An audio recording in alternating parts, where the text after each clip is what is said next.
Number तीसरा ना क्या कहते हैं, आपको याद होगा कि पाई को एक वृत्त की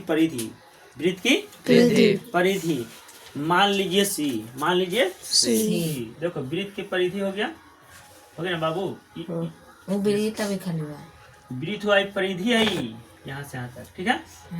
तो इसको क्या कहते हैं, सरकमफ्रेंस। क्या कहते हैं, सरकमफ्रेंस।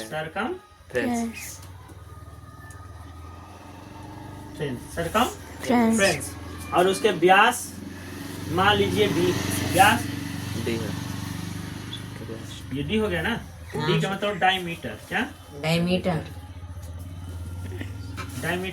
डायमीटर को डी से इंडिकेट करते हैं।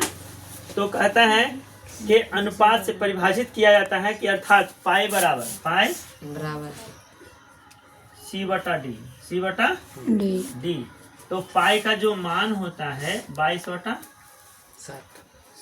इसका जो मान होता है कटला पर आएगा तो 3.14।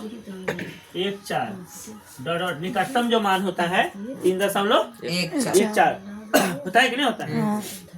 तो कहता क्या है कि यह इस तथ्य का अंतर्विरोध करता हुआ प्रतीत होता है कि पाई अपरिमेय है। तो यह अंतर्विरोध यहाँ पे लिखो कि यह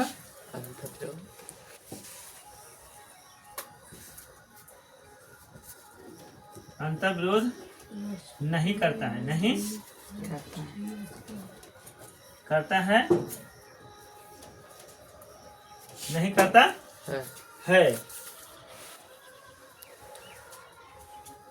है पाई अपरिमेय है, पाई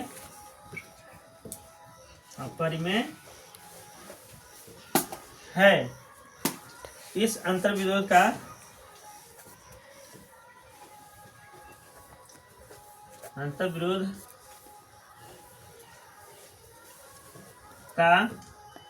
निराकरण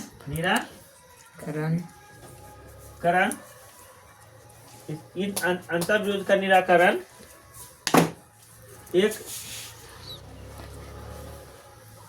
पाई का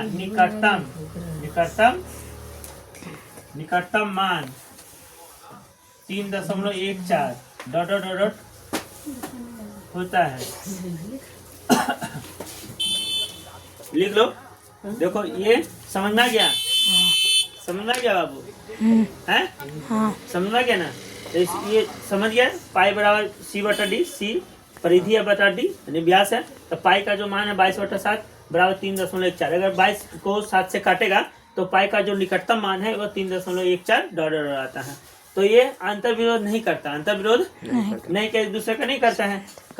इसलिए अंतर्विरोध करने के मतलब दोनों में अंतर क्या है, सी में और डी में क्या अंतर है। तो अंतर है कि 22/7 पाई का जो मान होता है वो 3.14 है, 3.14 है। तो पाई का तो ऐसे 2πr होता है ना। लेकिन यहाँ पाई का जो वैल्यू है 3.14। तो पाई यहाँ कह रहा है क्वेश्चन में, पाई कह रहा है ना कि अंतर्विरोध करता है कि नहीं करता है। नहीं करता है ये, अतः नहीं करता है कि पाई अपरिमेय है। पाई इस अंतर्विरोध का निराकरण एक पाई का निकटतम मान 3.14 होता है। निराकरण ये ना है। चलो तो देख लो, ये समझ लो।